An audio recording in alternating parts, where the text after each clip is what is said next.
हम कोशिश कर रहे हैं कि ऐसे कैंडिडेट्स जो कि खिदमत खलक और हुब्बुल वतनी का जज्बा रखते हों, जो गरीबों, ज़ईफ़ों,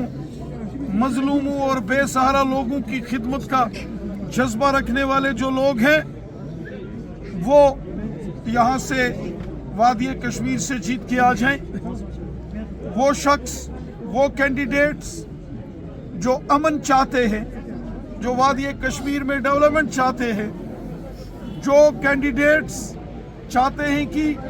वादी कश्मीर में हिंदू, मुस्लिम, सिख मिलकर आपसी भाईचारा मजबूत करते हुए एकजुट होकर रहे और वादी कश्मीर में अमन, खुशहाली और भाईचारा मजबूत हो,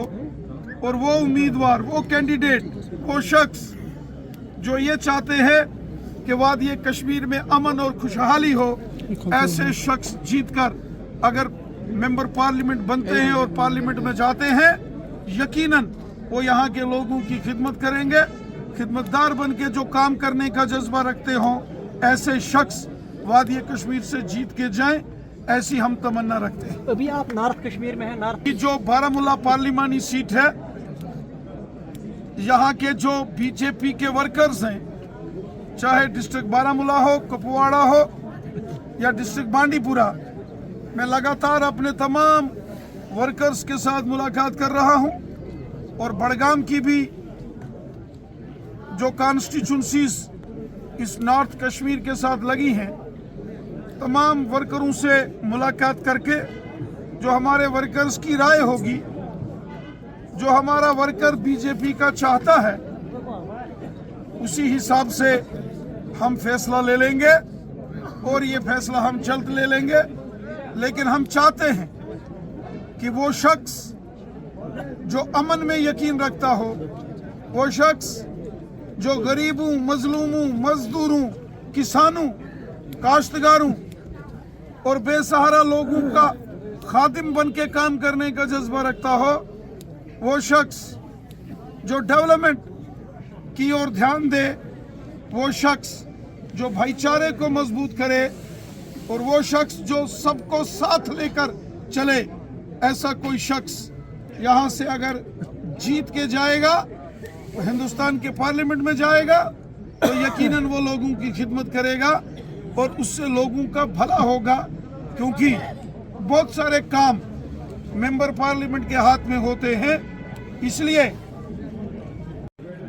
जनाब मोहतरम उमर अब्दुल्ला साहब इस बात को समझते हैं कि जबरदस्त जीत के साथ मोदी साहब हैट्रिक लगाने वाले हैं, बीजेपी की जीत होगी। अब चूंकि वो अपोजिशन कांग्रेस के साथ मिलकर इलेक्शन लड़ रहे हैं, इसलिए सच्चाई और हकीकत को बयां करने से उनको थोड़ा जो है वो परहेज हो रहा है। वरना उमर साहब भी इस बात को अच्छे से जानते हैं कि तीसरी बार फिर मोदी सरकार मुल्क के अंदर आएगी, मोदी साहब हैट्रिक लगाएगी। ये तो मुल्क का बच्चा बच्चा जानता है। उमर साहब तो खैर एक बड़े सियासतदान हैं और वो इस बात को अच्छे से समझते हैं कि मरकज में पूरी ताकत के साथ बीजेपी तीसरी मर्तबा फिर हुकूमत बनाएगी।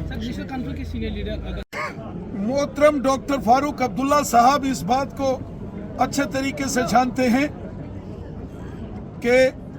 जिस तरीके से पूरे मुल्क में आज मोदी साहब की और बीजेपी की जबरदस्त लहर है, फिर तीसरी बार मोदी साहब मुल्क के प्राइम मिनिस्टर बनेंगे, वजीर आजम बनेंगे, क्योंकि पूरे मुल्क की आवाम की उनको सपोर्ट है। और मैं यकीन से कहता हूं कि आने वाले सालों में आप वादी कश्मीर में भी असेंबली के इलेक्शंस में कमल के फूल को खिलता हुआ जरूर देखेंगे, जो मोदी हुकूमत ने काम किए हैं। आज हर एक शख्स की जेब में गोल्डन कार्ड है, 5 लाख रुपया इलाज के लिए मिलता है। वो हिंदू को भी है, मुसलमान को भी है, सिख को भी है, ईसाई को भी है, वो गुजर बकरवाल को भी है, पहाड़ी कबीले को भी है, और वो हर कश्मीरी की भी जेब में है। इसी तरीके से काश्तकार किसानों के खाते में 6-6 हज़ार, गरीबों को गांव-गांव में मकान जिनके सर के ऊपर छत नहीं होती थी उनको छत बना के मकान बना के देने का काम मोदी हुकूमत ने किया। और मोदी साहब ने जो लाडली बेटी सुकन्या समृद्धि योजना, जो खवातीन के लिए स्कीम्स लगाई, जो गरीब लोगों को हजार हजार पेंशन, और इसी तरीके से जो डेवलपमेंट आज वादी कश्मीर के गांव-गांव और शहर में हो रहा है, वो चाहे कुपवाड़ा हो, बारामूला हो, बांडीपुरा हो, श्रीनगर हो, गांदरबल हो या बड़गाम हो, पुलवामा, अनंतनाग, कुलगाम या शोपियान हो, हर जगह जो आज डेवलपमेंट है मोदी साहब की देन है। एम्स हॉस्पिटल, पूरे हिंदुस्तान में एक एम्स हॉस्पिटल होता था दिल्ली के अंदर दारुल हुकूमत में, और दूसरा एम्स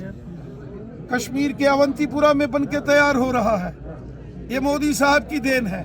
और